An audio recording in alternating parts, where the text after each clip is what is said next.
नमस्कार। क्या सुबोध उनियाल जी के स्वास्थ्य मंत्री बनने से ऋषिकेश एम्स में उत्तराखंडियों और विशेष तौर पर पहाड़ वासियों को इलाज मिल पाएगा? क्या पहाड़ के बदहाल पड़े अस्पतालों की स्थिति सुधरेगी? क्या जो काम धन सिंह रावत नहीं कर पाई वो काम सुबोध उनियाल कर पाएंगे? पहाड़ के ज्यादातर बदहाल अस्पतालों की स्थिति किसी से छिपी नहीं है। डॉक्टरों की कमी से जूझ रहे अस्पताल लगातार रेफर सेंटर बनते जा रहे हैं। पहाड़ के दूरगामी क्षेत्रों के रेफर सेंटर बन चुके अस्पतालों से जब लोग बेहतर इलाज की तलाश में ऋषिकेश एम्स का रुख करते हैं तो यहाँ भी उन्हें निराशा हाथ लगती है। कई दिनों तक यहाँ इलाज के लिए बेड ही नहीं मिलता, लिहाजा लोग अस्पताल में इलाज कराने की जगह कई दिन तक बेड के इंतजार में होटलों में रहने को मजबूर रहते हैं। ऋषिकेश में जब एम्स बना था उस दौरान पहाड़ के लोगों को उच्च स्तरीय इलाज की उम्मीद जगी थी। अब यहाँ इलाज तो दूर, बेड मिलना भी मुश्किल हो रहा है। इस वजह से लोगों के ऑपरेशन अटक रहे हैं। एम्स की ओपीडी में प्रत्येक दिन तकरीबन 3000 लोग पहुंचते हैं, जबकि एम्स की बेड क्षमता इस समय 960 बेड है। ऐसे में मरीजों को इमरजेंसी स्ट्रक्चर पर इलाज के लिए मजबूर होना पड़ता है।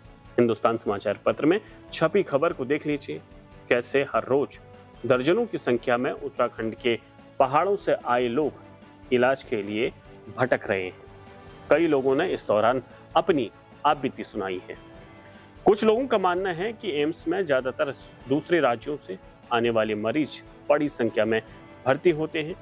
पर्वतीय जिलों के कुछ लोगों का कहना है, खासतौर पर उत्तर प्रदेश के एक विशेष समुदाय से आने वाले लोग यहाँ अस्पताल में भर्ती होते हैं, उसमें भी बीमार एक और तिमाहीदार 10-10।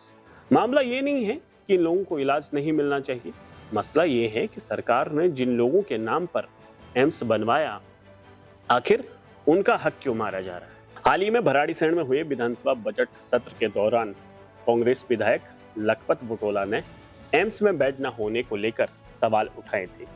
सरकार से कहा था कि 50% बेड पर्वतीय इलाकों से आने वाले मरीजों के लिए आरक्षित कर दिए जाने चाहिए, जिस पर तब के स्वास्थ्य मंत्री धन सिंह रावत का जवाब था कि किसी राज्य के आधार पर बेड आरक्षित नहीं होते हैं। सुनिए विधानसभा में क्या कहा था बद्रीनाथ से विधायक लखपत सिंह बुटोला ने। जिला मुख्यालय में गए, वहां डॉक्टर ही नहीं, कोई व्यवस्थाएं नहीं, और उनको जब तक देहरादून लाओ या कहीं दूर दराज भेजने का प्रयास करो, एम्स भेजने के लिए अगर प्रयास करते हैं तो एम्स में आप जानते हैं कि हमारे लोगों को जगह ही नहीं मिल रही वहां।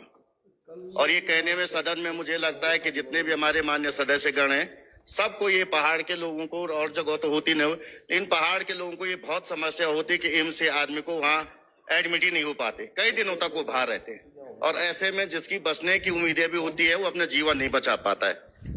ये हाल तो लगातार हो ही रहा है, लेकिन जैसे हमारे भाई विक्रम नेगी जी ने भी कहा है कि पहाड़ों की स्थितियां हॉस्पिटलों में ये है कि न हॉस्पिटलों में एक्सरे मशीनें हैं, न अल्ट्रासाउंड की मशीन है, न समुचित लैब व्यवस्था या पैथोलॉजी है।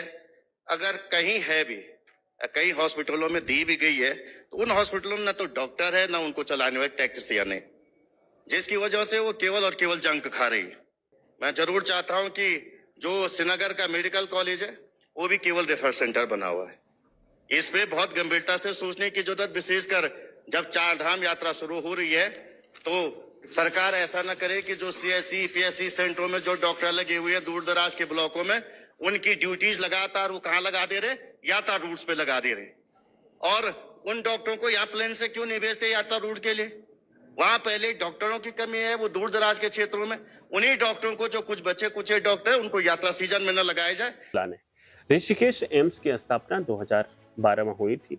इस दौरान केंद्र और राज्य दोनों में कांग्रेस की सरकारें थी। आज प्रदेश और केंद्र में भाजपा की डबल इंजन की सरकार है। उम्मीद है नए स्वास्थ्य मंत्री केंद्र सरकार से बातचीत कर पहाड़ की समस्या का हल निकालेंगे। हालांकि स्वास्थ्य मंत्री सुबोध उनियाल लगातार इस दौरान अस्पतालों का निरीक्षण कर रहे हैं, साथ ही मरीजों को बेवजह के रेफर करने वाले डॉक्टरों पर भी सख्ती बरतने की बात कह रहे हैं। उम्मीद है स्वास्थ्य सेवाओं में बेहतरी आएगी। अब बात टिहरी बांध की कर लेते हैं। आखिर उत्तराखंड को अभी तक क्यों नहीं मिला अपना हक? टिहरी बांध की 25% हिस्सेदारी आज भी उत्तर प्रदेश सरकार को जाती है, जबकि यहाँ सरकार ट्रिपल इंजन की चल रही है, फिर भी इस समस्या का समाधान नहीं हो पा रहा है। Tehri hydro power project India limited दरअसल भारत सरकार और उत्तर प्रदेश सरकार का एक ज्वाइंट वेंचर है, जिसमें 75% हिस्सेदारी भारत सरकार की है और 25% हिस्सेदारी उत्तर प्रदेश सरकार की है। इस प्रोजेक्ट को तब योजना आयोग ने 1972 में मंजूरी दी थी। तब क्योंकि उत्तराखंड उत्तर प्रदेश का हिस्सा था, इसलिए इसमें उत्तर प्रदेश की हिस्सेदारी 25% है। असल बात यह है कि सन 2000 में उत्तराखंड के उत्तर प्रदेश से पृथक होने के बाद ये हिस्सेदारी उत्तराखंड को मिलनी चाहिए थी, लेकिन ये हिस्सेदारी आज भी उत्तराखंड को नहीं मिल पाई। साल 2012 में इस हिस्सेदारी को लेकर उत्तराखंड सरकार ने सुप्रीम कोर्ट का दरवाजा खटखटाया, जिसमें उत्तर प्रदेश की 25% शेयर होल्डिंग उत्तराखंड को ट्रांसफर करने की मांग की गई थी, जिसके एक लंबे अंतराल के बाद फैसला उत्तराखंड के हक में आया था। लेकिन उत्तर प्रदेश सरकार ने तब कोर्ट में एक रिव्यू पिटीशन दाखिल की थी। तब से ये केस लंबित है। केंद्र में उत्तर प्रदेश में और उत्तराखंड में भाजपा की सरकारें होने के बावजूद भी अभी तक इस समस्या का हल नहीं निकाला जा सका है, जबकि उत्तर प्रदेश हर साल टीएचडीसी से लगभग 110 करोड़ कमाता है और केंद्र सरकार 450 करोड़ सालाना कमाती है।